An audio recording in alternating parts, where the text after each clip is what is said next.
Speak of the devil, and it shall appear. We're not here because we're free. We're here because we're not free. There's no escaping reason, no denying purpose, because as we both know, without purpose, we would not exist. Gee, Ray, what do you want to do tonight? The same thing we do every night, Pinky. Try to take over the world. My God, it'll be beautiful. This is the World Magic Movement. Tonight's episode, Possession.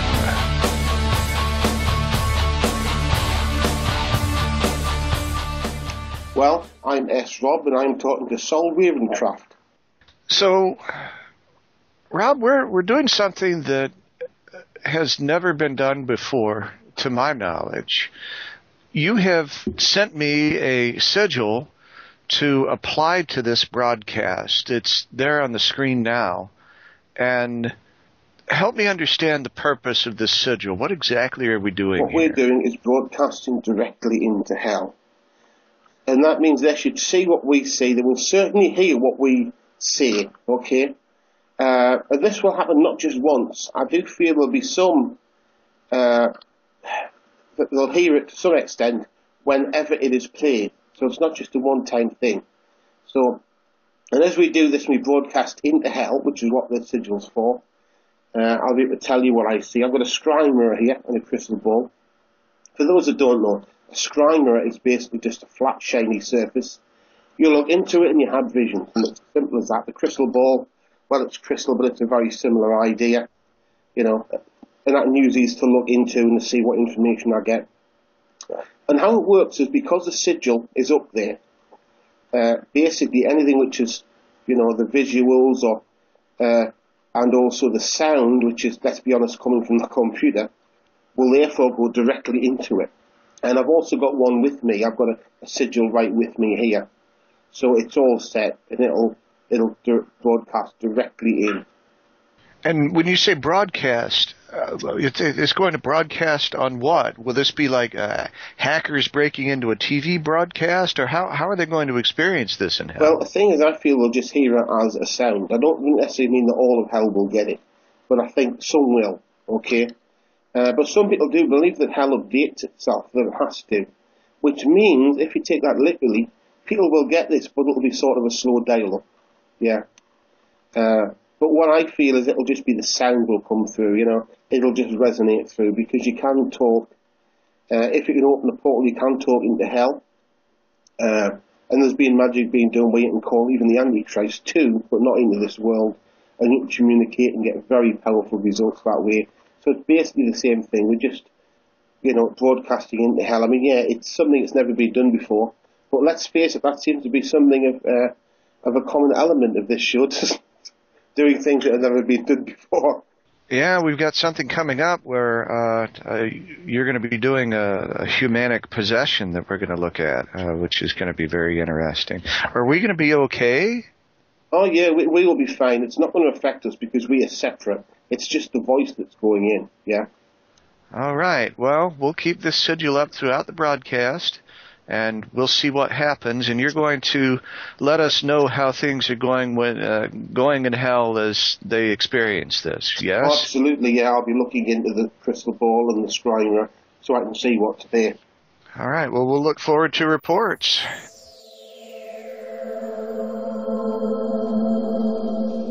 You are about to witness the first ever attempt at a human being possessing a demon. S-Rob will use a ritual and sigil of his own design as he attempts to possess Lucifer.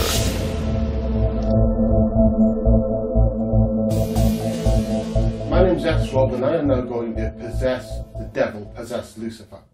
It's never been done before. The reason is that nobody knew how to do it before, but I've worked it out.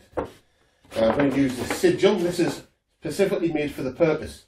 It is specifically made to possess the devil. What I'm going to do is I'm going to stand on this, and I'm literally going to try to materialise the devil around me. Now, it's very unlikely that you'll be able to see him, okay? That you'll be able to literally see the devil. People here might, anyone here might feel a change in temperature, or experience his presence. But I will explain what's going on. I'll tell you what I'm doing. And I'll also close my eyes as well, okay, at one point, so that I'll be able to see what he sees, because the devil literally being a force could quite possibly be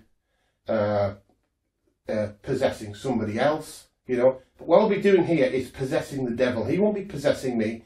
It's humanic possession. Never been done before. The possession of a person of a devil. Okay.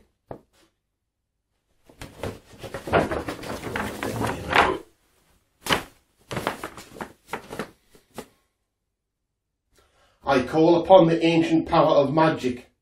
I call that you be within me, that you empower me so I, a man, can possess Lucifer. Ancient power of magic, be within me. This is what I ask of you. I'm now going to use an ancient method of calling upon the devil, simply by calling his name. It's said that whenever the name Lucifer is said, the devil will appear. Lucifer. Lucifer, Lucifer, Lucifer, Lucifer, appear. Be around me, but not within. Lucifer, appear. Appear here now, Lucifer. I can feel something here, it's sort of like an energy. Lucifer, Lucifer, Lucifer. Okay, what I can see now is, a minute. Okay. Push them back. Okay.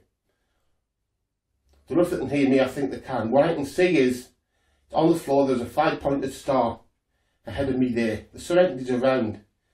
I think they really do think I'm Lucifer, although I seem to be in two places. I'm sort of here, and yet I'm sort of there as well. Okay, I'm going to see what happens if I do this.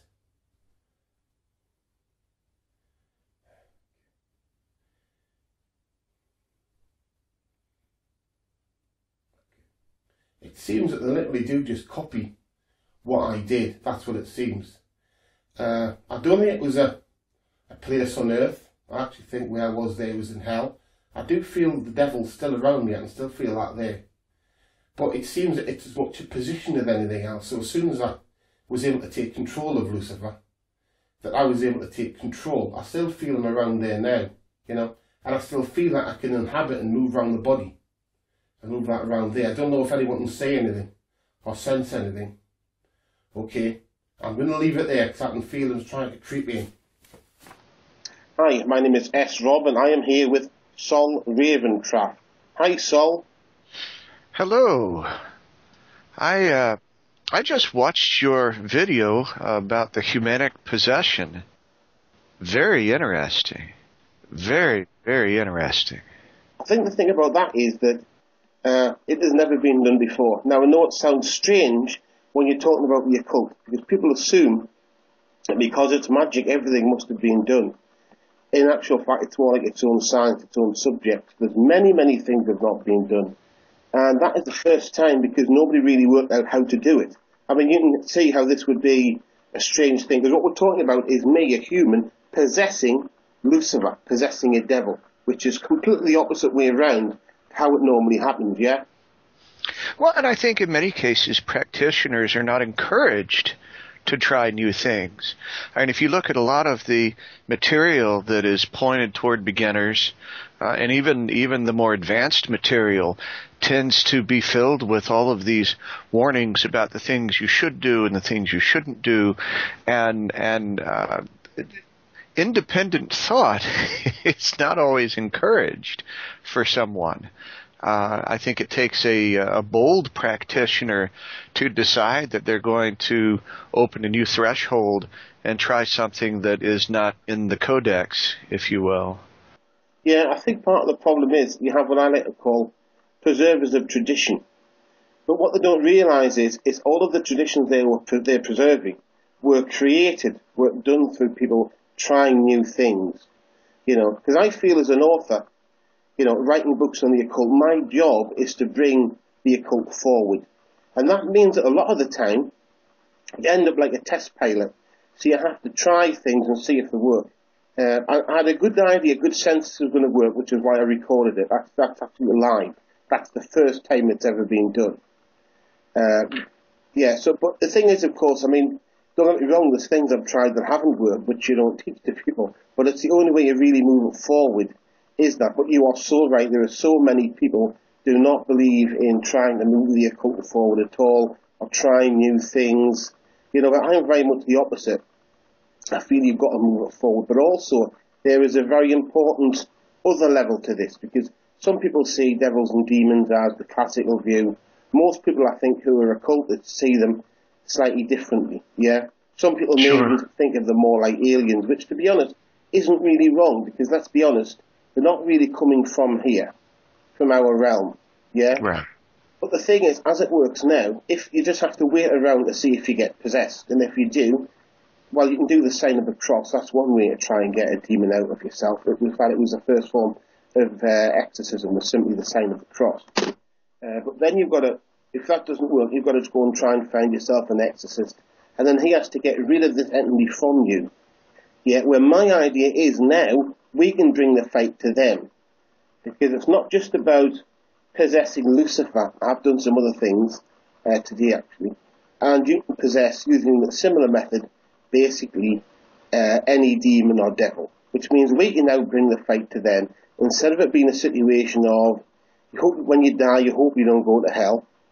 You know, and if it does, that's just the way it works. Now, we can go in there and change it. We can sort of fight them as the rivals which they are.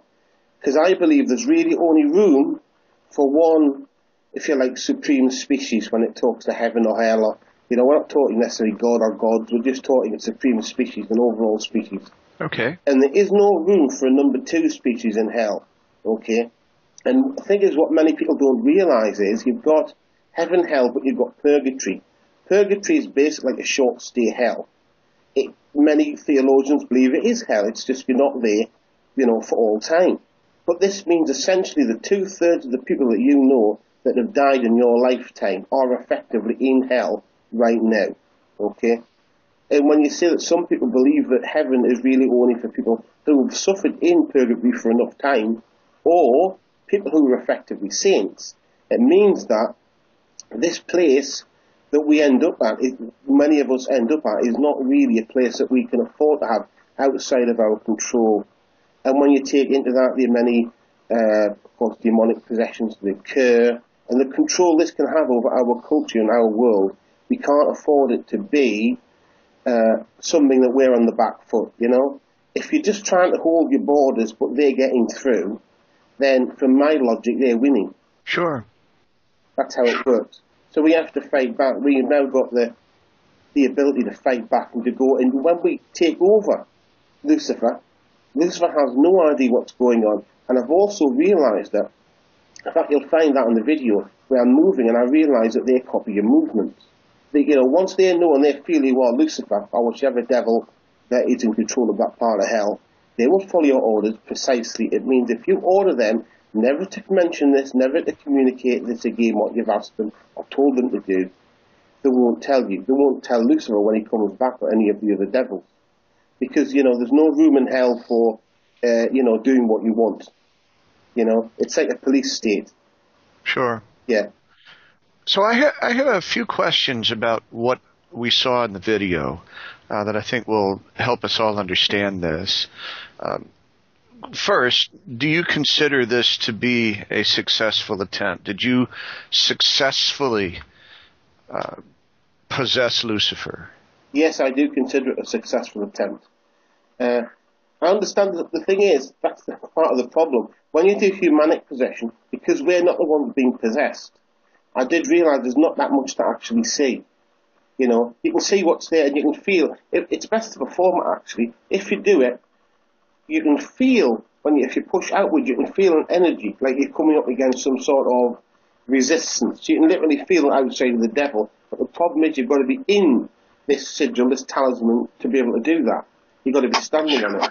And that's the thing. But yeah, I feel it was a successful attempt. But again, it was just a first attempt, you know. So in hell, the beings around Lucifer would have seen some signs of your possession. But it was more difficult for us to see because of our dimensional perspective. Exactly. So does that mean that when a demon is possessing a human, that if we were in hell, we would basically see this demon sort of sitting, concentrating, not doing a lot of activity, while in our realm, all of this craziness is happening? I think that's exactly what we're talking about, yeah. Because what we're talking about is beings that naturally span more than one dimension. They can go into ours, I feel, easier than we can go into theirs, or at least that was the case. So this is very similar in experience to say, a deep astral projection, like what happened when you went for the Spear of Destiny. Yeah. That what happens is going on in another perception, and that most of us, when witnessing this, wouldn't really experience it. Yeah, I think what it is with this is the sigil's also very important. Without that, it is not possible. Because what that enables you to do is to manifest the devil around you. But the trouble is you don't really get, how can I put it, you don't get like a sort of a solid devil. What you do get, though, is something getting pushed. Now, I feel there was a temperature change. It got colder, which is normal when you do the occult. But there was something there. It was like the air. There was something there, but it wasn't completely solid. Okay. Now, that actually does in some way tie in. Because if we look at other religions like Islam and look at the Quran, they have something called Iblis, which basically what he's their equivalent of Lucifer. Yeah. But their sort of devils, they don't believe that they're always fully solid. Now, that means that what I'm getting there is, is Lucifer, or some part of Lucifer, but what I'm getting is only part of him. Because if you think about it, although he's a physical being, I believe he's also sort of energy as well, force. So what you're actually getting is a physical manifestation. The interesting thing was, though, is that if Lucifer was possessing one at that moment in time, I could end up possessing somebody through him. Oh, goodness. Yeah, exactly, yeah. So I have come up with a method of dealing with that, a method of getting a person free who is being possessed by Lucifer while you're possessing him. So that you sever the link, so that Lucifer will then, when you've left, would then have to try and find the link again. At least gives them some time. So let's talk about this sigil that you used. It looked to me to be a fairly simple one. It didn't look like what I'm used to seeing out of, say, the Key of Solomon or something like that, which are very, very elaborate. And I would expect that possessing Lucifer is something that you'd want to do pretty correctly. Yeah. So help me understand why you were able to use such a simple sigil for what seems like a pretty complex thing. Yeah. What you have to remember is a lot of these sigils, not all of them, but a lot of them are complicated because they were wrote in a time when they used different languages. Yeah, not all of them, but a lot of them, or they use Latin or various different languages to write them in. The reason it's simple is, to be honest, I've found in the occult sometimes the greatest sophistication is simplicity. Okay? The more you put into a sigil, the more there is to go wrong.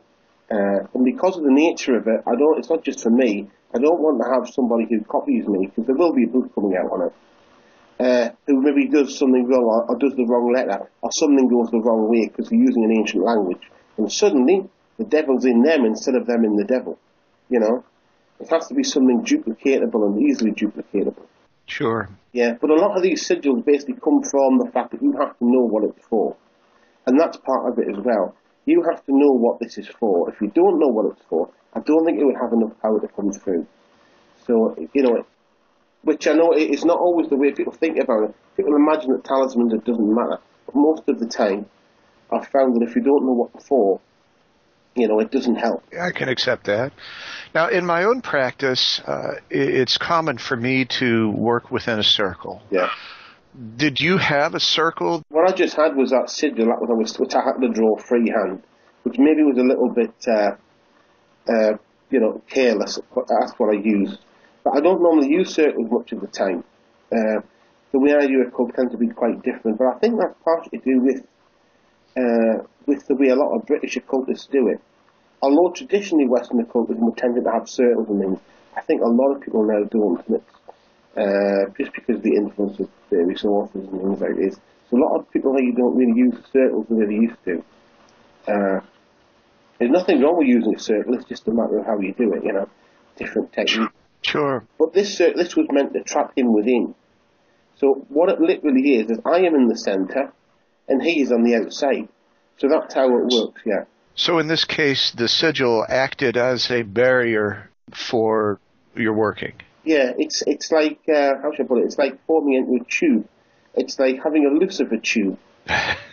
Or a Lucifer suit. That's what it is, really. So, what you're doing is using the fact that these entities are an energy as much as anything else, not always the same as we are. They're never really exactly the same. They have more abilities in certain ways and less in others. So what you're really doing is making him into a suit. And because you're in the centre of that suit, when you close your eyes, you're seeing through his eyes. And of course, if you look at, I don't know if you can see from the video, or you can't see from the video, but I am lined up with the centre circle. It means that my head, where I think, is not, part of Lucifer, it's separate. And so you can take control like that. I think we just came up with a new meme. Today I'm going to put on my Lucifer suit. That's a great one, yeah. So the procedure that we saw you use here also seemed pretty straightforward. Was there more to what you did than what we saw? Was there something going on internally or behind the scenes that was involved in this? Or could someone basically just watch the video and attempt to duplicate this possession just from what they saw? I would say the best thing for anyone that wants to duplicate it is to buy the book. There will be a book out called HUMANIC Possession. I'll probably put a link somewhere when it comes out, underneath this film, this video. I'll put a link underneath. But that's the best way, really, instead of just trying to do it from the video, okay? It's good to look at the video, but then, and think about it first. Because what you really need is, it's as much about your own feeling of power. Like you'll notice, when I did that, I felt quite powerful. And you have to sort of build your own energy up to have the full effect. Because otherwise you'll get some people who are inside Lucifer, and they just, they'll close their eyes and they won't really see what I saw. I mean, people may see different things because their devil could, Lucifer could be in a different place at that time, Because what I actually saw at first was basically a 5-pointed star in front of me and sort of entities around. But because when I did it, I was doing the video, I think at first these entities worked out that this doesn't seem like Lucifer. Where I've noticed other times that I've done it, but today basically, that doesn't happen. But so when you're doing this, you've got to realise that you are Lucifer. They think you're Lucifer when you're doing it. Yeah. Which is why we'll see in the video there were several strikes that I did. This is another thing. I didn't want to do them too hard because I thought, if I am truly Lucifer and I hit these entities too hard and they die, there's nothing for the video. Do you know what I mean? Yes. I didn't know what was going to happen, whether anything was going to move, I mean, when people get possessed, demonically possessed, sometimes all sorts of things happen around about. And I thought, if I kill them all, because basically Lucifer, you're talking the number one guy in hell, and you got the Lucifer suit on. So if you look, what I did actually, and that enabled me to get control. As soon as I did that, they accepted that. It seems like if you're in hell and you got a demon suit on, and you have to show that you're dominant and that you are that devil, you just have to do some act of violence or cruelty. That's all you have to do. And you'll notice then I did some movements, just some simple movements, and they all copied it.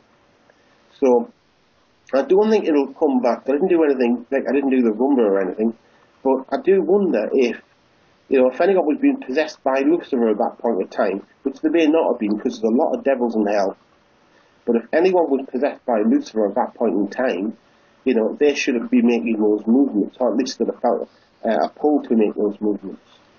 Can you describe more accurately what it was that you witnessed while you were wearing the Lucifer suit? Basically, okay, what it was quite dark. That's what it looked like. There were entities that were hooded. At first, I wondered, to be honest, whether what I was seeing was a satanic ritual, because the way they tend to be hooded. And I thought, is this, or have I just landed in some guy's satanic ritual in Illinois or somewhere, or Manchester? That's what I thought at first. But the star on the floor, I've been there before when I've astral projected into hell, and it seems to be an opening, okay? So it seems that's where people go down, basically. So in an important place of hell, but by no means was it all the same. Okay? And it was just that room, because you see, the thing is, you can move, but you can't walk, because you have to stay on the sigil. You know, if you step off, you're not there anymore. You're only there as long as you're on it, so you can just see what's there, have a look around, and then go, you know. All right. So you just get little snatches like that through that. But you do get to control them. That's an interesting thing as well, you know, because they do copy you. Once that you're there, they will copy anything you do. It seems to be like, you know, monkey see, monkey do. What you do, they do. So if you say to them, do what I do, and you got to do the run back, they would do the run back. Because in hell, you just don't say, I'm not doing the run back. It just doesn't work that way, you know. It is, I suppose, it is the boss from hell, isn't it? You know, you just do whatever he asks you to do. Sure. So you talked about how if you possessed a demon, a devil that was possessing someone else, that you could essentially end up possessing that third party. So does that mean in some way we could all end up possessing, say, Donald Trump by going through some demonic intermediary? Could we convince a demon to possess someone and thereby possess them ourselves? It's perfectly likely, yeah. I think what you'd have to do is you'd have to do it through several visitations. I think you'd have to establish yourself as wanting certain things to do, because it's quite complicated. It's more like you're jumping into it as a boss for 3 minutes, or a 5-minute chunk, you know? So it's like all of a sudden that you would be the CEO of Coca-Cola, but you're only the CEO of Coca-Cola for 2 minutes. You know what I mean? You can do so much, but it's still only 2 minutes. And I don't really feel it's a good idea for people trying to be there for prolonged periods, personally, to be sitting there within it for prolonged periods, you know? Because you've got to make sure that it doesn't start to creep into you. Because you don't really want to underestimate the devil or anything like that, especially this is, you know, this is still new. Anyone that tries this, you know, this is still new. This isn't something that is being talked about in folklore or legends. This is real, but it's also new. You know what I mean? It's safe, but to the same extent, you know, if people play around too much, then they start to alter things. You know, they have to be prepared that it could be unusual effect, you know. So the best thing people can do is just to stick to the plain vanilla, stick to the version there. That's your absolute best way of doing it. But as you said before, this is new ground. Yeah. This is something that is evolving. It's never been tried before. So you've got your safety thoughts in place, just like a test pilot. Test flights are always short to begin with, but eventually you fly around the world in that thing. So do you think that what's going to happen is as this process evolves, that we're going to push past that 2-minute mark and be able to possess something demonic for extended periods of time? Absolutely, yeah, I do feel that's possible, and it is what will happen eventually. Maybe not that long, actually, because progress can be quite fast with these things, you know. But also, I feel it's part of a bigger picture, that if we do this and we all work together, I believe we can stop people being possessed, because we have the ability then to fight back. And I don't really feel that's anything that they're really used to. You know, it's like, if you're the only person who has a particular weapon, you've got the better cannon than anyone else, and your cannon can hit them and they can't hit you. But if someone else has a cannon which is as good, you're not necessarily going to stand and fight, you know. It's perfectly possible that the ship may just sail away and say, I'm going to just leave these guys alone if they can now attack us. Because in many ways, what has happened now is a historical moment. Up till this point in history, no one has possessed the devil. Humanic possession did not exist. We did not have the ability to fight back as we can now. From this moment on, we can do what they can do. We can terrorize them if we wish. We can possess them, control their lives, just the same as they've been doing to people. You know, to human people like ourselves, you know.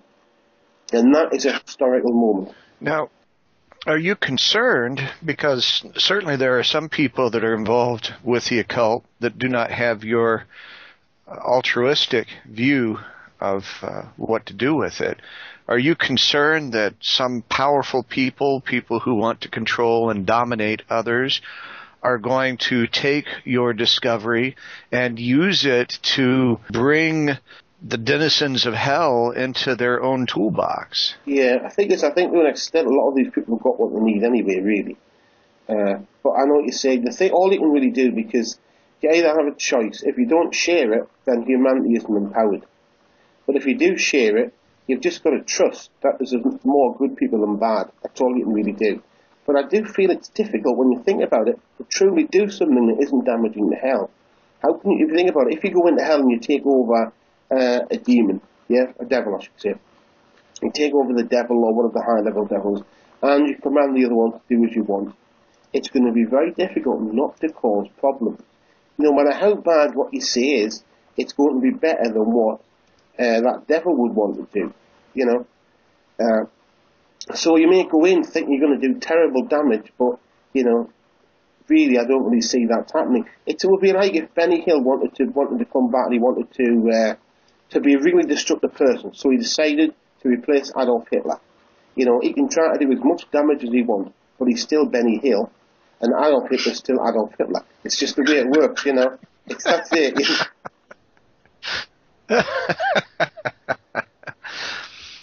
Oh, see, I'm going to have to think about that for a while.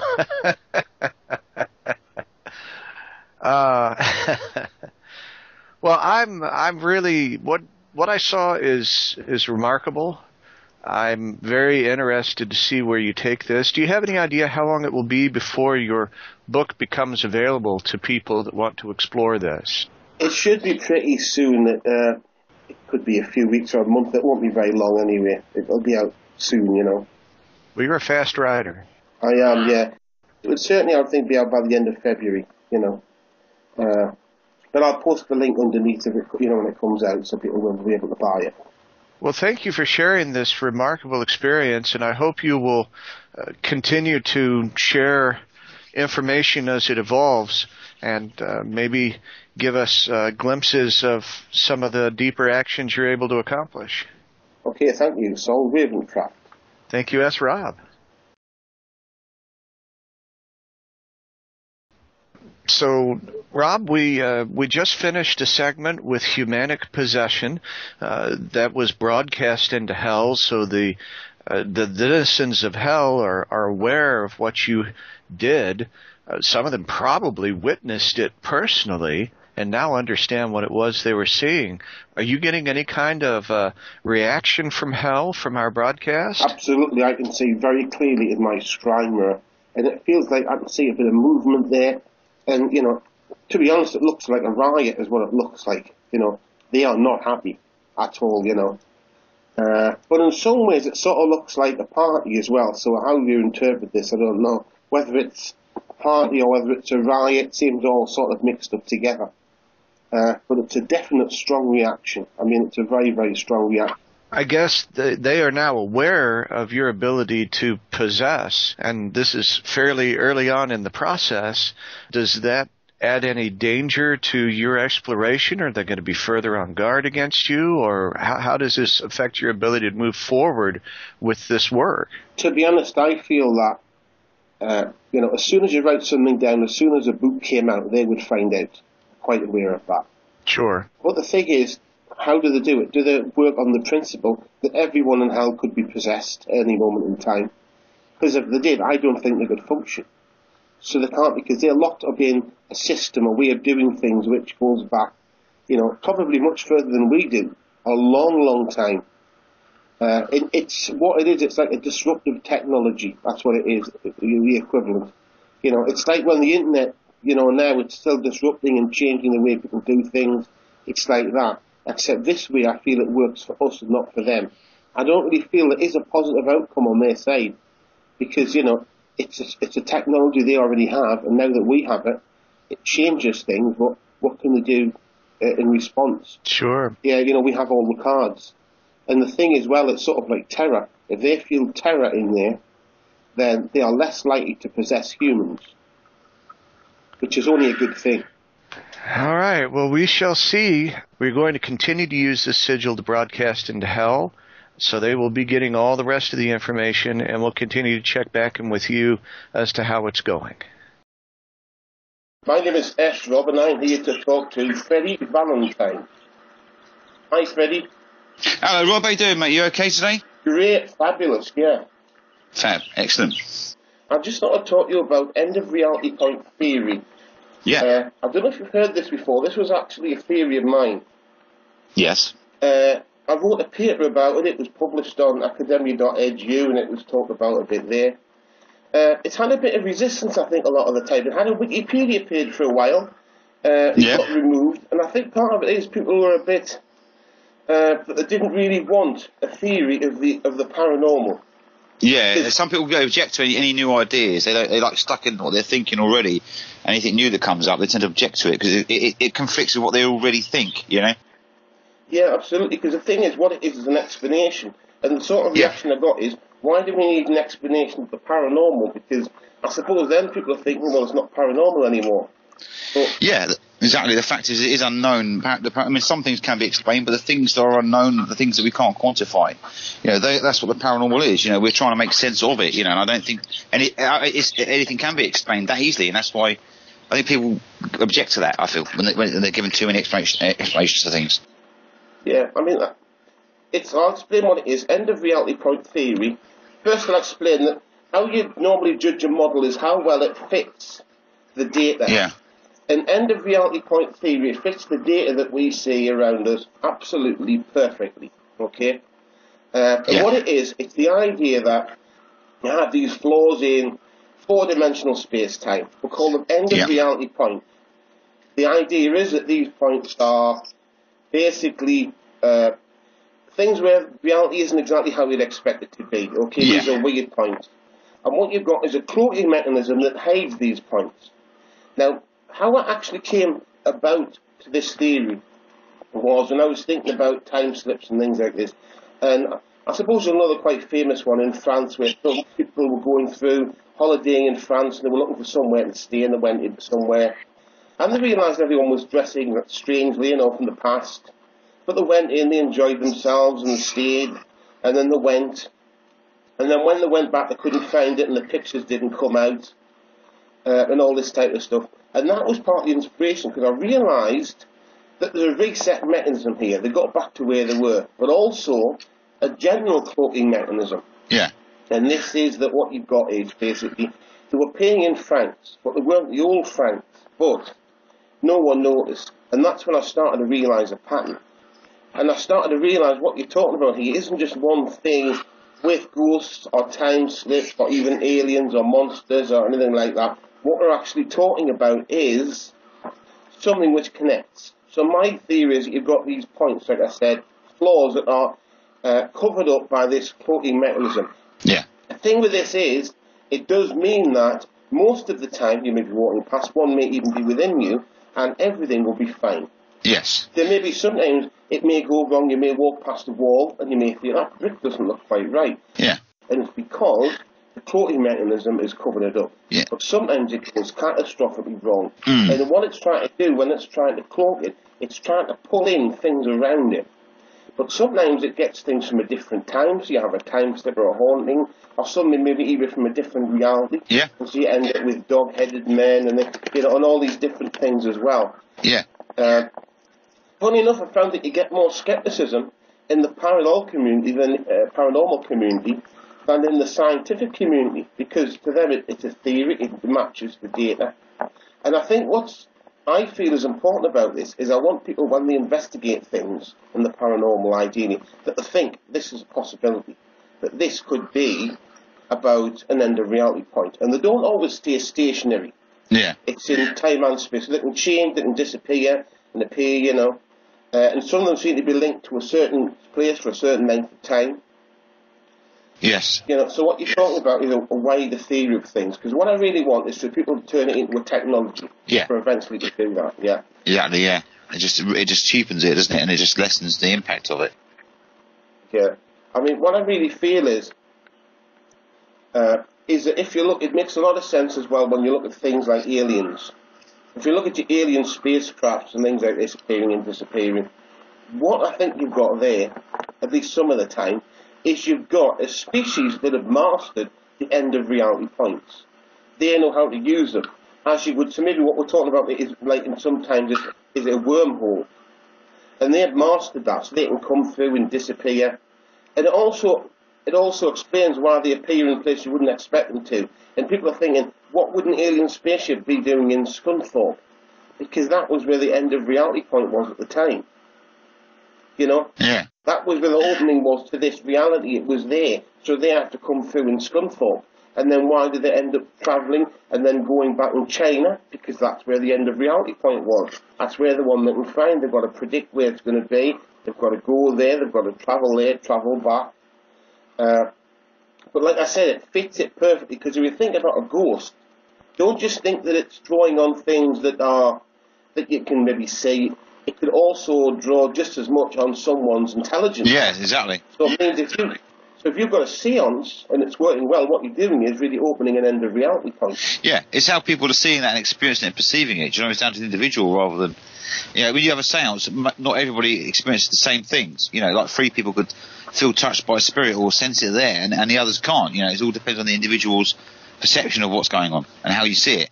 But people block things out. They may see a ghost, but they don't want to accept it as a ghost, and their mind will find an explanation, and then will reject the fact it's a ghost because they feel they've got an explanation now, even if it's wrong. Yeah, that actually points to one of the most important parts of end of reality point theory, and that is, I think, it points to the fact that, say there was a time slip and you didn't get back. Yeah. But what would happen is you wouldn't know you were you. Yeah. What would happen is it could even change how you look physically. Yeah. It would rewrite your memory, which means when these things do go wrong, we may not be remembering all of them.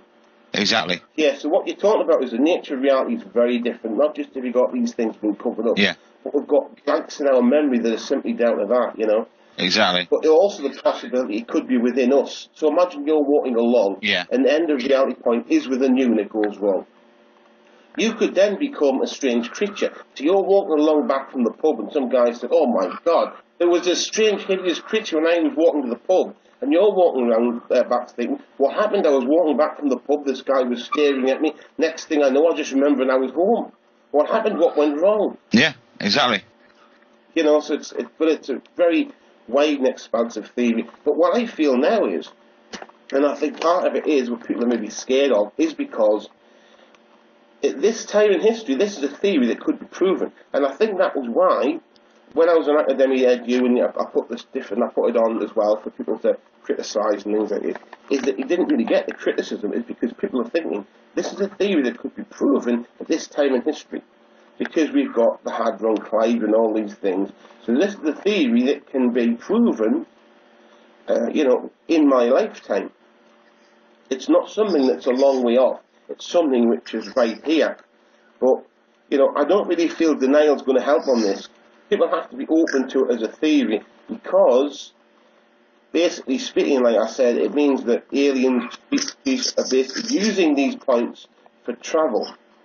And that means that don't think that it's a case of nothing bad can happen, it's all covered up. Because what it means is they can use it and cause bad things to happen.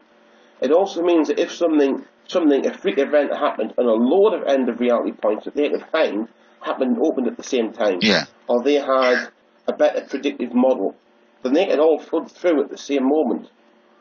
The only thing that stops us being full of all these strange creatures attacking all the time is because they can only identify so many points. So it really connects with this. It also links in, I suppose, in a way, to some of the experience the Nazis had when they were trying to use magnetism, and that did find some strange things seem to occur, and they saw strange sort of creatures. And what they didn't really know what they were doing then, what they were actually doing was opening up an end of reality point. Yeah. They were doing what basically they were trying, it seems like other species are doing already. Yeah, definitely. But that's the thing, is it matches all of the information. Honestly speaking, I've tried a long time to try and find stuff which doesn't match, and I can't find any of it. It all seems to match. Yes. Perfect. Definitely, yeah. You know, and that's good for a model like that. I mean, people can read the paper. It's to read free on Academia Edu. It's called End of Reality Point Theory. But, you know, I think it points out as well that what you've got some of the time is that people who are interested in the paranormal, not everyone, but some people, and some investigators are maybe want to think the world isn't as strange as it actually is. They're the ones pulling back from the strangeness of the world, you know.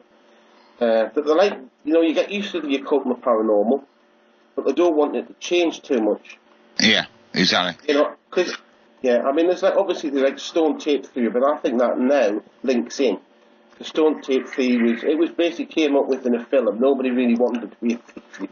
People were just writing a script. And it's the concept that things like ghosts can be something played back on the stone. And of course, the problem with this theory is ghosts don't just happen in places where there's stone or even brick. You know, it was a thing in Durham where a guy saw a Roman soldier.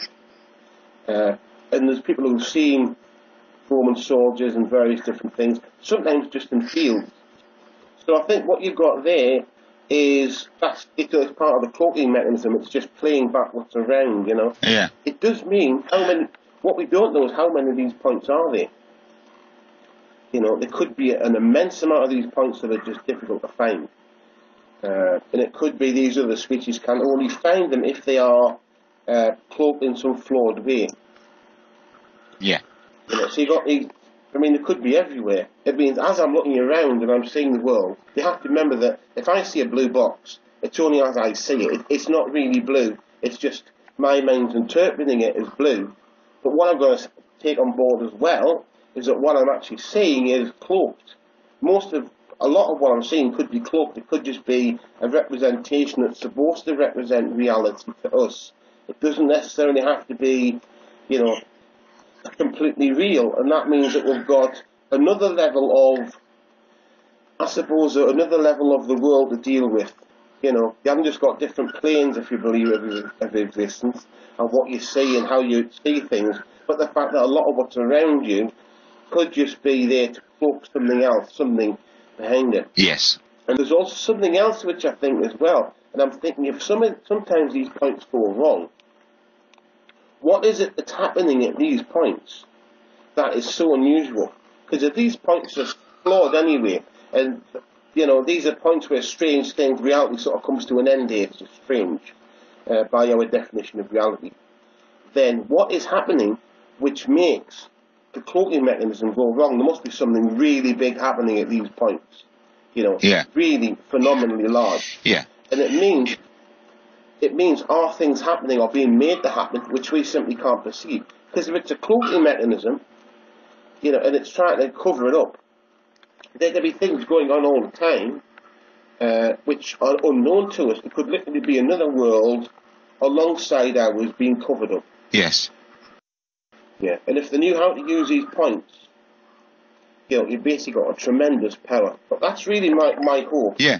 Is it when people investigate things, or maybe you do a seance, is it in the back of your mind somewhere you're thinking, this could be end of reality point theory, this could be an end of reality point, you know, because that's the way it will move forward as a theory. I know I started it.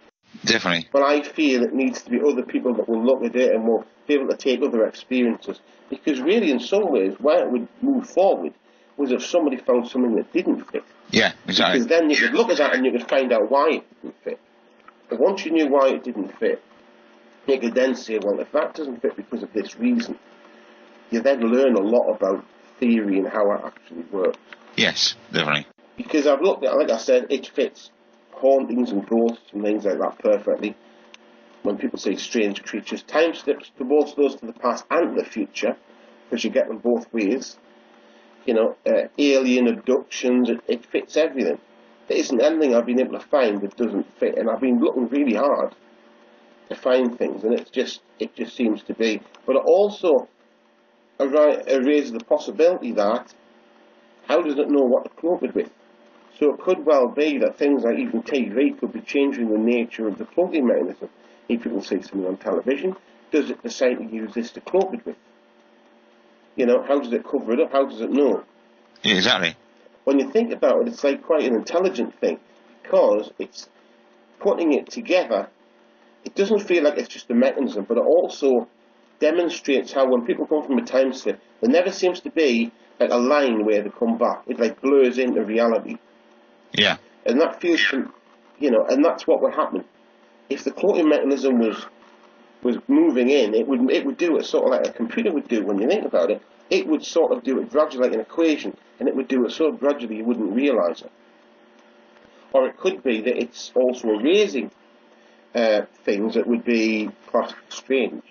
So you've got it on other points as well. The fact is, we're probably walking around not remembering large amounts of our life because it's been removed.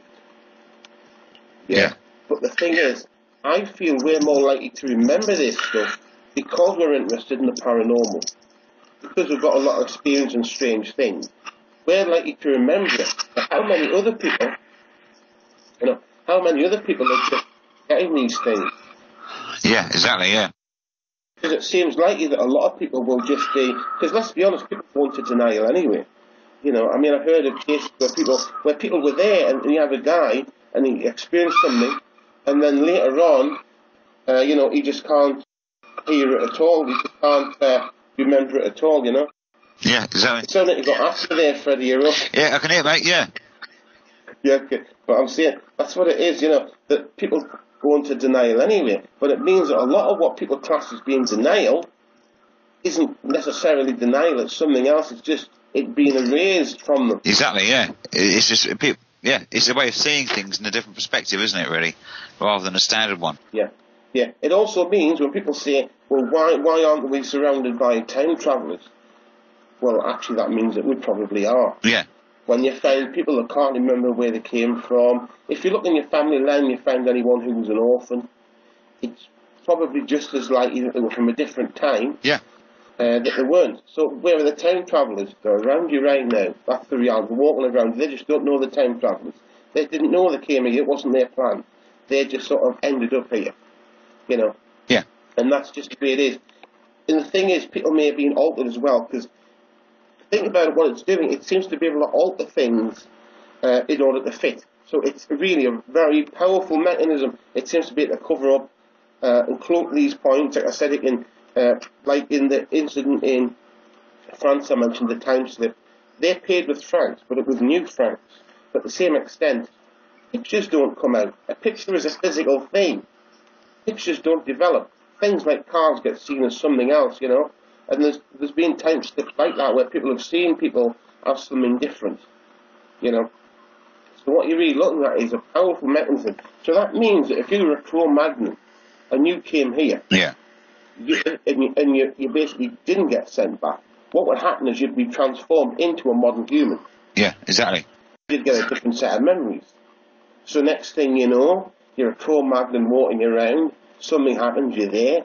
You don't even know what's happened. All of the other parts of your DNA which don't fit get changed. Whatever it happens to be at the time. So I'd imagine if you were in a place which was completely white, you'd be transformed into that DNA. If you happened to come through a place that was, like Africa, it's mainly black, you'd probably be transformed into somebody who was that race. So it's also leaping races as well. Yeah. So basically what you're getting is that and the next minute, you're a Cro-Magnon, the next minute you're walking along and you're an accountant. Yeah, exactly, yeah. Or you're a professional guitarist, and that's it. Exactly. There's more things you can be, in another dimension you could be something completely different, so. Yeah, but it also means it'd be going the other way as well. Yeah. There'll be some of us that get lost, that end up there, and then we get changed. Or in the past, we end up in the past. Yeah. And the next thing, you're a Victorian man walking around, without, and you have memories, but no one can remember where you are or where you came from. Exactly. And it's, exactly. I would say there's so many options that are open to people more than they realise, I feel it.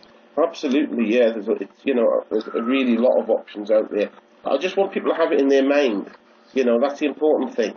I don't want people to think of it as this is his theory and that's it. I want people to realise that we can use the theory.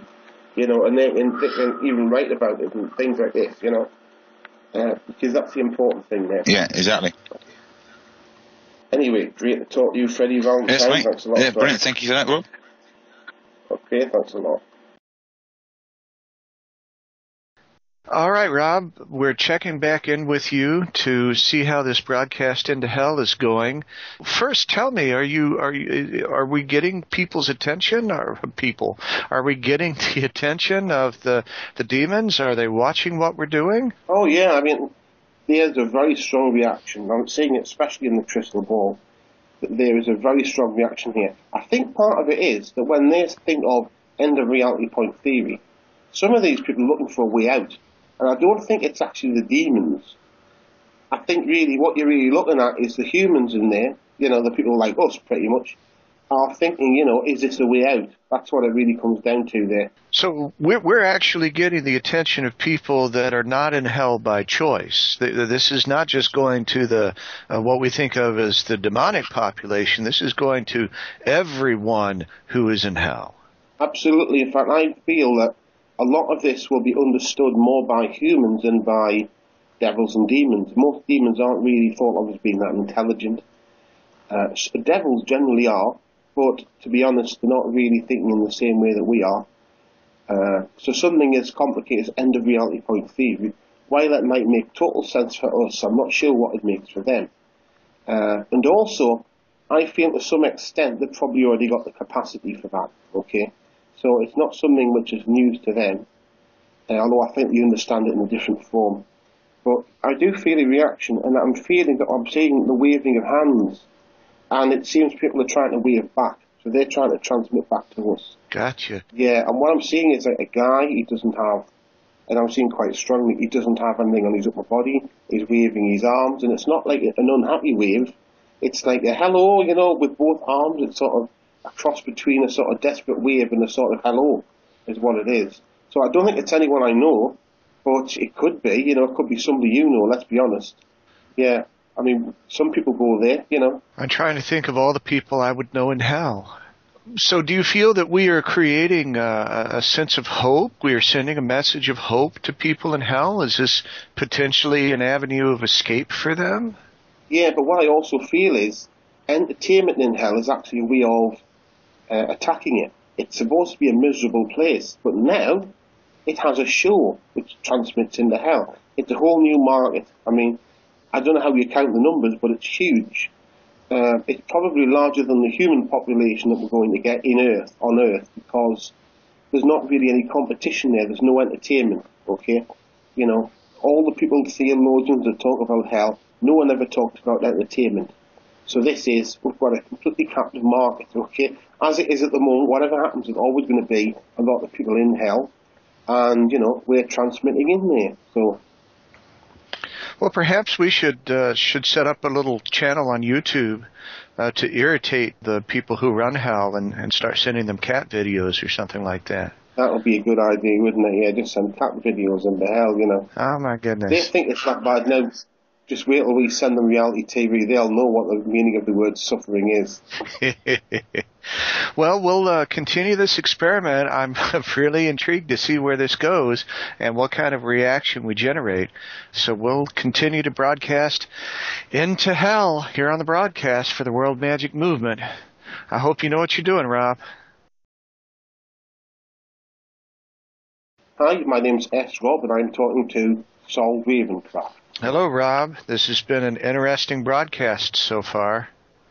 It certainly has, yeah. I don't think there's been many like this before. There's been nothing like this before. Yeah. The World Magic Movement is breaking some bizarre ground here, but I think it's good. I think it's very good. I think it's good for us. I think it's good for all the seekers out there. Absolutely, yeah. This is a very positive thing that we're doing here. So we were now going to talk about haunted items. You had talked to me about some of the things that you were doing with Freddie and your HUMANIC possession, which I'm still trying to wrap my head around.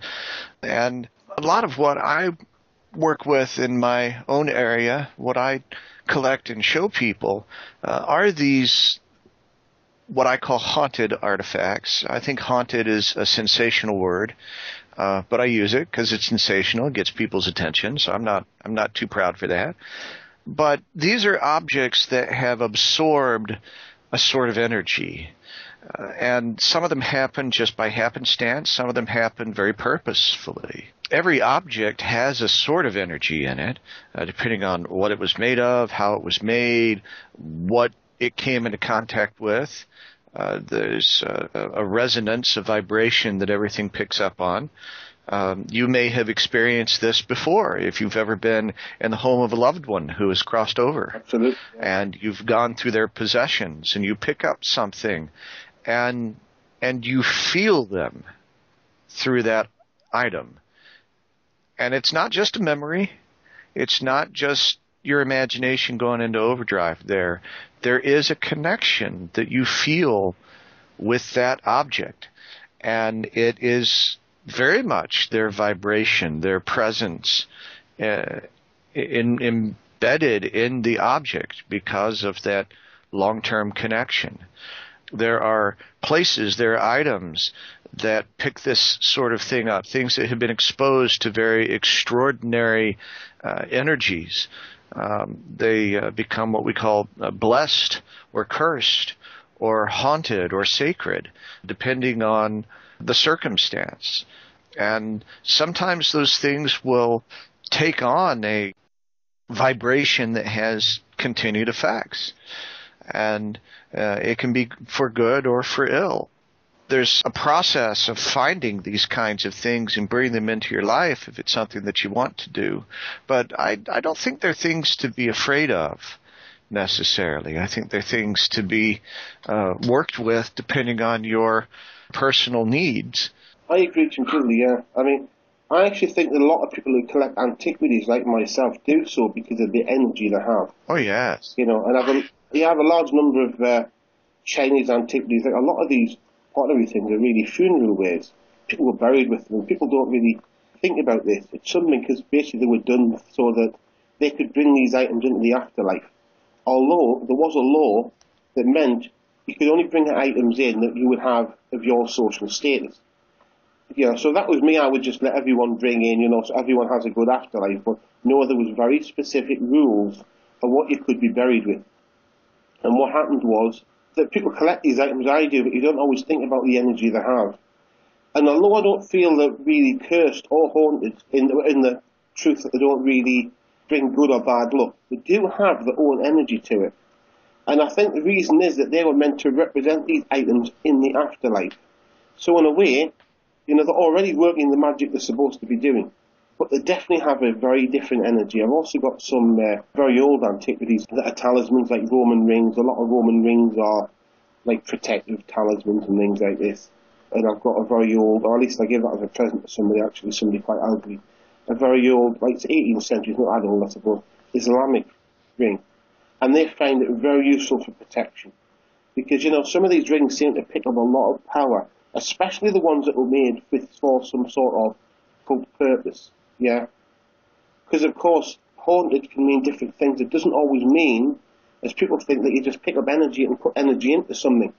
So that means that a lot of talismans and things like that have this haunted aspect. You know, the same as I suppose with holy water. You can make all sorts of magic water using a similar purpose, and if you anoint an item with it, it can pick up that energy. You know, if you also couple this with the correct talisman or things like this, you can have all sorts of powerful objects. I also wrote, as well as I said, how to make haunted enchanted items. That was a book I wrote.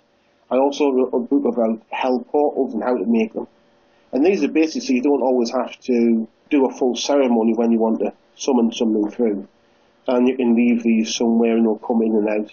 And you can put them in a Windows 10 and build one in there. So there's a lot of different types, you know. But I know what you mean about there being haunted items is quite a sensational term. But to be honest, I can't really think of a more accurate one. You know, it's difficult to come up with anything more accurate, isn't it? You know, I know it's a bit vague in some ways because it covers a lot more than people think it does. Well, and I think that's it, is some of these words are the precise, correct words, but they have been used and abused for other purposes. And so people who are not familiar with these workings, they make assumptions that are not completely accurate. Now, you asked me to look at some things in my collection that I thought were interesting examples of thinking of haunted items, and outside of ritual tools and that sort of thing, which is sort of another area. Yeah. And so I picked 3 items that I have here that personally fascinate me. and people will see them in the pictures as we talk about them. I would say the most fascinating artifact that I have, to me personally, is my exorcism kit. Yeah. Now, again, that's a sensational term. That's what it's, when I set up my little mini museum for people, that's what the sign says. But basically, it's a Catholic sacramental kit. There are sacraments that are a regular part of Catholic religious practice. Yeah. And people who are shut in, who aren't able to make it to the regular Mass, a priest will have a portable kit that can be taken to deliver these sacraments remotely. The primary sacraments that are delivered in this way are the sacrament of reconciliation, what people think of as confession, the sacrament of the Eucharist, the body and blood of Christ. And one of the other sacraments is the, people called it last rites, was the way a lot of people thought about it. It's more of an anointing of the sick. You don't have to wait until you're dying to call upon it, but it is something for situations of very grave peril and an opportunity to sort of get yourself realigned in case you do die, but also to help bring that positive energy to you to, raise you back up to good health.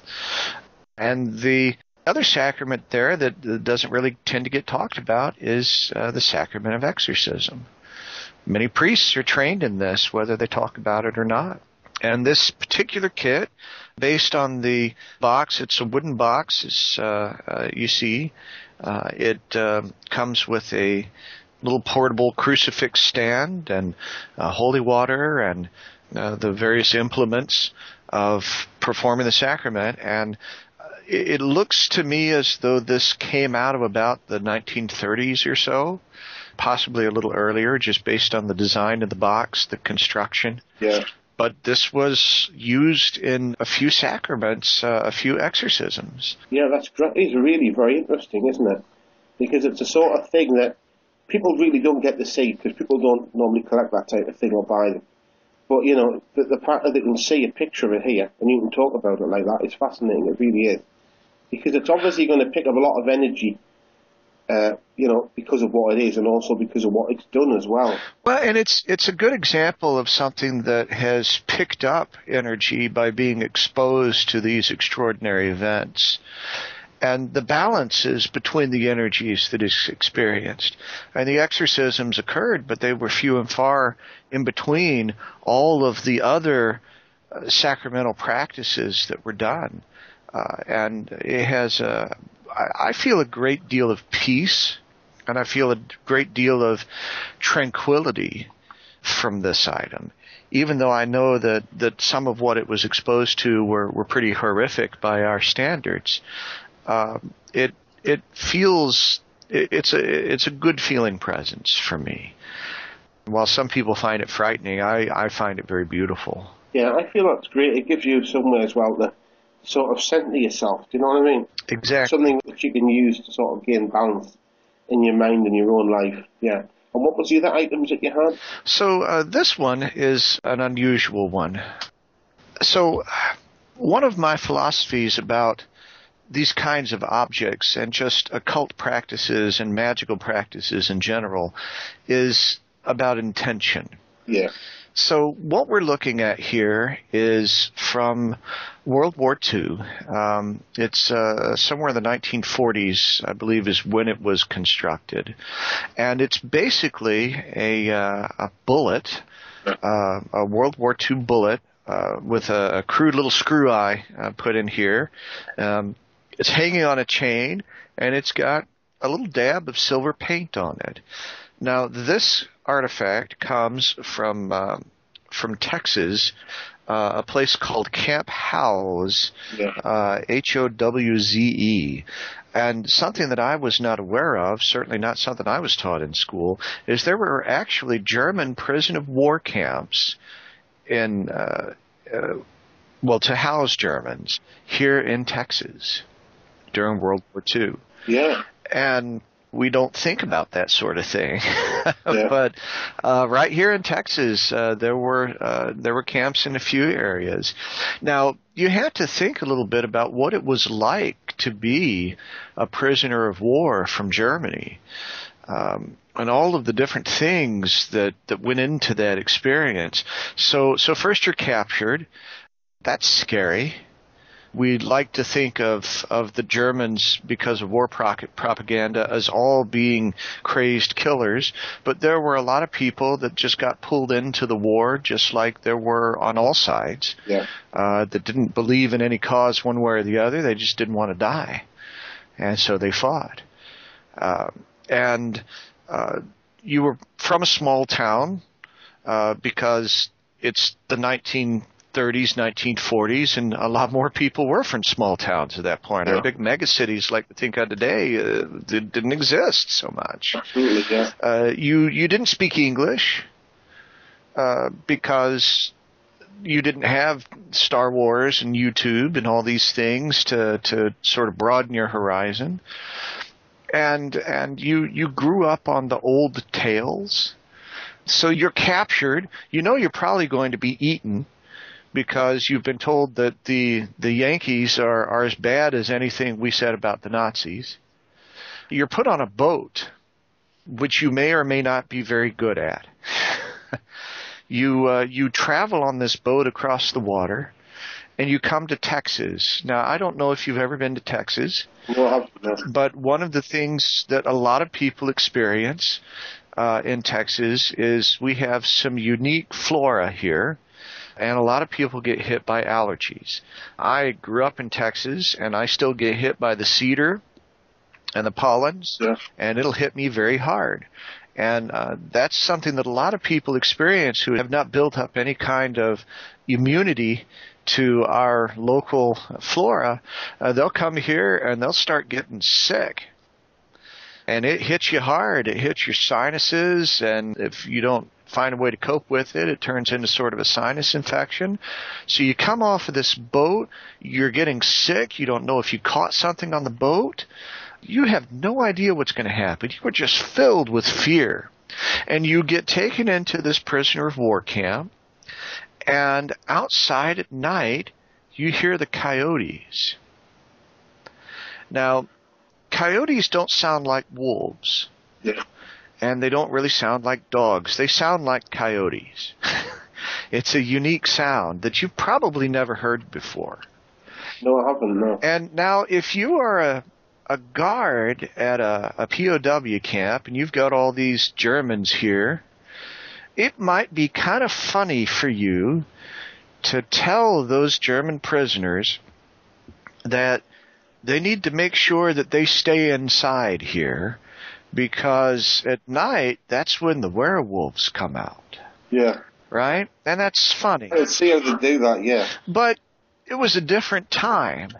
The way that these kinds of prisons and such were handled is a little different than what we get today. It's just a different sensibility. So eventually what you have is you have a lot of terrified prisoners. Some of them are genuinely fearful of these werewolf legends because of their background. And so eventually you have the ranking officer of the Germans going to the commander of the prison saying, "Please, we need to do something about the werewolves." Yeah. And they came up with this talisman.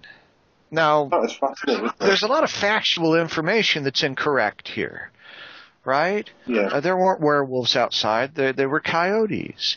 This wasn't a silver bullet. It was a bullet with sort of a little dab of silver-looking paint on it, yeah. Right? There's so many things about this that are wrong. And yet, you can feel in this thing the faith and the promise of protection. You can feel it. Yeah.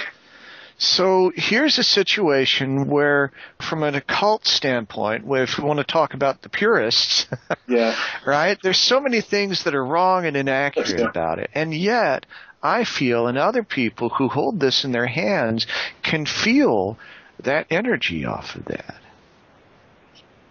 Yeah. The thing is, as well, the more people that are shown it and see it, I feel the more power it's going to pick up as well, the more that energy. You know what I mean? The more belief people have in it, and the more it gets seen. I have had a group of people come into contact with this thing that all had a very powerful reaction to it. Each of them had the same reaction, independent of each other. Yeah. And they felt that it was hot. They could feel a powerful energy from it. And this little group of people were together at this event, and they explained to me that they were a clan of werewolves. Now, they aren't the way we think about it in the movies. No. They were more of a wolf-based clan, based on more Native American and animal connection. Yeah, like a shamanism type, like skinwalking. Yeah. But they all had a wolf connection there, and every single one of them, before I told them what this was, had a reaction to it. Yeah, that doesn't surprise me because it's got a lot of energy, and as you say, it all represents something, and that's the important point, what it represents. But, it will pick power from every person that sees it and that handles it. It will. Because, you're telling them what it is, they know what it is, that they can sense it for themselves, and of course it then grows in power. But yeah, I've heard of people doing this sort of shamanism before, and that's the difference. I tend to say that you're not actually transforming unless you physically transform, which people really don't tend to do. At least I never seen anyone doing it. But taking on the soul of another entity, like a wolf or a bear or something like that, yeah, and you get lots of people. It's about self-description, isn't it, Yes. It's like psychic vampirism, They tend to describe themselves as vampires. They're not actually drinking blood, but fair enough. But, yeah, because it's what it represents is powerful to them, so they'll sense it straight away, because they're picking up upon as much, I suppose, an identity from internally as from outside, because obviously wolves don't really know about, werewolves or anything like that. As a concept, I don't think they know anything about it. But they make this new image for themselves, so they've then got two identities. And it becomes so strong, it's like having an internal talisman, basically. Yes.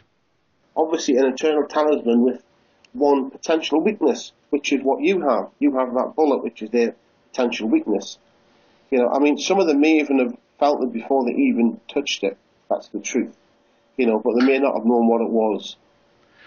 Well, and that all began with one of them being particularly drawn to it. Yes. He was very drawn to it, and then he said he went around to his colleagues there and said, "Here, check, what do you feel?"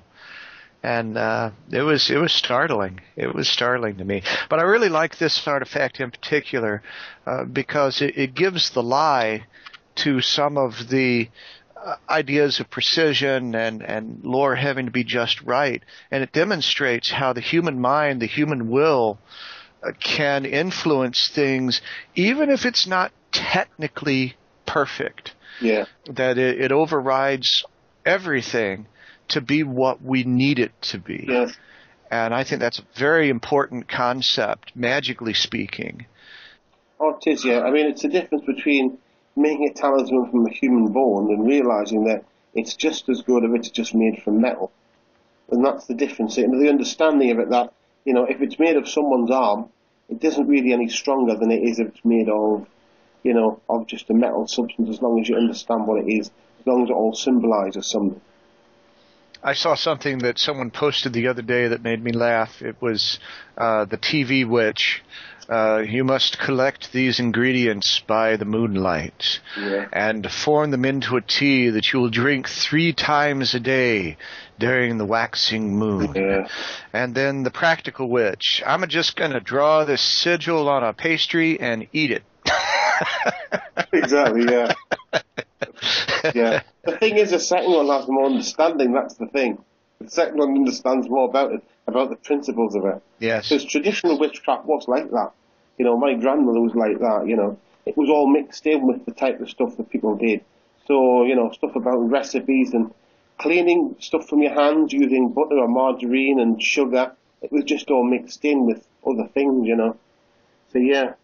But it is great, isn't it? Different approaches. And this last artifact here, I had problems selecting. But this one jumped out at me mostly because of a recent reaction I had from someone. It's really one of the newer acquisitions. It's a poppet. Yeah. And what some people may think of as a voodoo doll. Yeah. And it's fairly crude in many ways.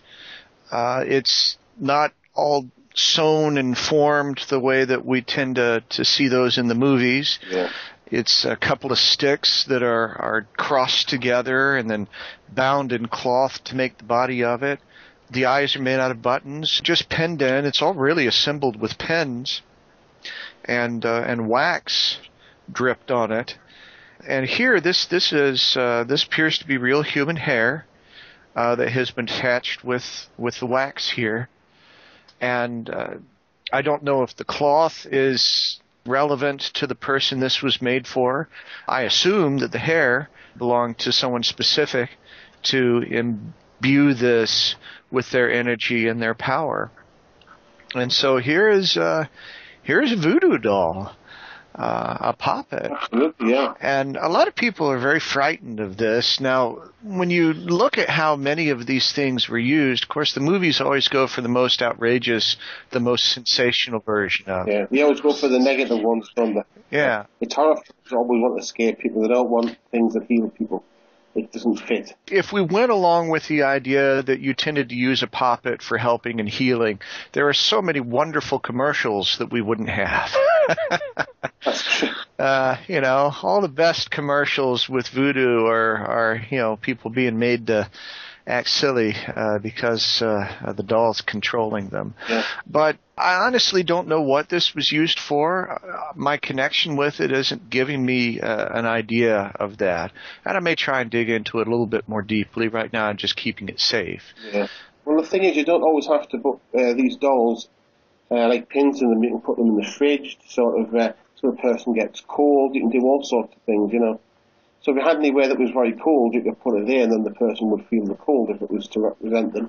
If it had their hair in it, There's a lot of uses in pins, Even the pens and that kind of thing are not necessarily what we think. Yeah. In many cases, use of pens and that sort of thing is almost like doing a sort of magical acupuncture. Yeah, it can be used for that as well, you're right. We're going to apply the energy here, and the pen is not there to stick you. It is there to apply energy to a specific area. Yeah, there's people who acupuncturists that use them like that. So yeah, absolutely spot on. Yeah, it depends what your intention is. Yeah. Yeah. Again, it's all about intention. Here we have something that some people look at this and they're immediately frightened by it. Out of the 3 artifacts that I described, this is the one that when I showed it to someone, they immediately went, "Ooh, I don't like that." Yeah, and that's strange because people have such a limited view of also what they're supposed to look like. Mm-hmm. Because basically a voodoo doll is just a doll. You can make one out of plasticine. Yeah. You can make them out of practically anything. People made them out of what they had around them because that's what they had to do, They made a doll out of whatever bits they had around. So if I had a handkerchief tray, I might make a cloth one out of the hanky, Mm-hmm. And then you just improvise and use it what's around and, how am I going to put the essence of the person in? Do I get some of the hair? Do I maybe put the initials on it, Call it by that name a lot, that helps as well. But yeah, people just get sort of rationally scared of voodoo dolls. In fact, anything to do with voodoo, which is strange because voodoo is really as much light as dark. There's a lot of good white magic in voodoo that people don't see. Oh yeah, yeah, and it's much more about connection with ancestor energy than it is about what we tend to think of. The possession that they talk about in voodoo tends to be much more related to letting your ancestors and letting greater beings come in and connect with the world using you as a vessel than taking people over and making them do things. There's a lot of variation in voodoo. There's lots of different schools and different things. Sure. One place there'll be ancestors, another place the same entities will be called lower or magical beings. A lot of places the ancestors can become lower, which is like a word for them. And you have like an overall powerful god, which in voodoo you can't contact directly. So you've got to do magic with all these other entities. But you're right, it's always sort of cooperative. You know, the person wants it to happen, so it happens. Yeah. Yeah, it is. It's really, to be honest, it's very close to Christianity. In fact, I've noticed if you seem to take any form of occultism that isn't Western, and you put Christianity with it, what you tend to have is voodoo. What you tend to get it is, because if you look at things to do with folk saints or things like this, when you look at it as an occultist, it's very similar. I don't know if you can see it, but if you look into them, they're very similar. And you get people who are voodoo practitioners who use these alongside. In fact, I know voodoo priests who use these folk saints alongside. I think it's Kambada voodoo in Brazil. I know people there. And they use them all alongside, as well as other forms of occultism. But, you know, they all blend in together. So these are three of the artifacts from my personal collection. I do work with people from time to time that are interested in learning to connect, to find these objects on purpose when they go out in the thrift stores and that sort of thing. There are a few dowsing techniques that I use to come into contact with these objects. It's not hard to do. And I think it's good to have objects like this because you tend to be drawn to the ones that you need in your world, is what happens. Yes. If that's the intention that you put out. Not, you know, help me find a scary doll, right? I mean, I guess if that's what you want, you can do that. But what I tend to do is help me find the item that I need to be connected with for my greater good and everyone's greater good. And every once in a while, I'm drawn to something darker so that I can keep it safe and learn from it. But often I'm drawn to things like the Exorcist kit that have that strengthening energy. Yeah.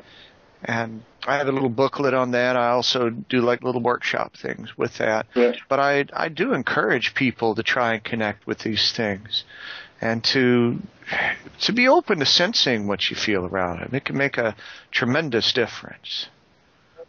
Oh yeah, people get a lot of centering as well, and also a way of understanding the world, because your view of the world can't be complete when you think that these things don't exist, or when you sense them within and you know they're real. Suddenly things do start to make more sense, and you find that inexplicable events. You realise there's other forces that can be, having an influence here that can perform this, make this all work and direct things to an extent as well.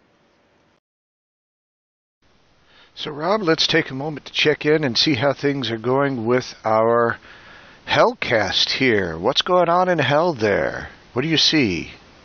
I must say I'm getting a large response in the scrying mirror. It seems that I'm getting a lot of order, but they definitely look very entertained. And it seems like you've got a large audience, or we've got a large audience here, like a large group. So it seems that they've got the idea of things, that this is a show. You know, at first it was just tremendous.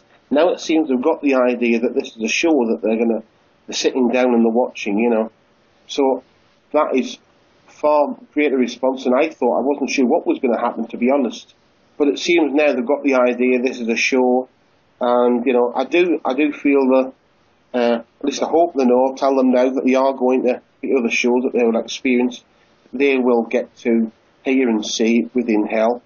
So, you think we're going to maybe continue to broadcast into Hell, or we're going to continue to use this sigil on the rest of the shows? I think we should use it, yeah, because at first what we had was sort of a wildness, to be honest, and then it went through, and when it got to the part where you were talking about the haunted items, roughly around there, they seemed to have some control. They seemed to understand that this was a show. And so, you know, they sat down more or less, or most of them did, and it was like, it's a show, you know, it's like they were in a theatre, you know. It's like you went from a football match to a theatre is what you did. First of all, it was sort of like a football match, you know. People were sort of cheering, not sure. And then it's moved now where we're sort of, they've turned into an audience, you know, just as you'd expect. Well, that's fantastic. I hope that we're making a difference, and perhaps we can try to select certain kinds of things to broadcast into Hell and to get people to help us broadcast into Hell by watching them, that will create a new sensibility, a new vibration. I wonder if we can change the nature of Hell. I really do hope so. But what I also realise is is that a lot of people that are in hell won't be in hell for anything really bad. A lot of people aren't Genghis Khan. A lot of people are just in because, you know, maybe lied a little bit too much. You know, maybe they didn't do the taxes the way they were supposed to do, and they didn't have enough good points. You know, they didn't really do a lot of good stuff. You know, and so they end up in hell. Maybe not forever, but for a while. But I get the distinct feeling that a short amount of time, you know, feels like a lot in hell. You know what I mean? I mean, it's times not going to pass easy. That if you had like only a few years in hell, even if it was only that amount of time, that it would be a long few years. So really, a lot of the people we're helping are very much like us. You know, how much money do we give to charity? Do we really do a lot of good things? Maybe about the same as most other people. So we're really sort of on the edge. Most of the people watching this are on the edge. But, you know, hell may not be perfect, but you know what it's got now? It's got to show us what it's got. It's got itself ashore. The World Magic Movement now is transmitting into hell. I think we should keep transmitting into hell with every episode. You know, it also gets its large market. I don't really think it's the sort of market that advertisers are necessarily going to be interested in, because I don't think they've got any money to spend, you know. Maybe a trade of information at some point, you know, between us and hell. Maybe information that people may be interested in, maybe even commercial secrets, you know. But I do really feel this is the way to go, you know. Keep transmitting into hell. Now that we've got it, we should keep doing it for every single episode. Well, I will do my part to make that happen, Rob. Great. My name's S. Rob, and this is the World Magic Movement.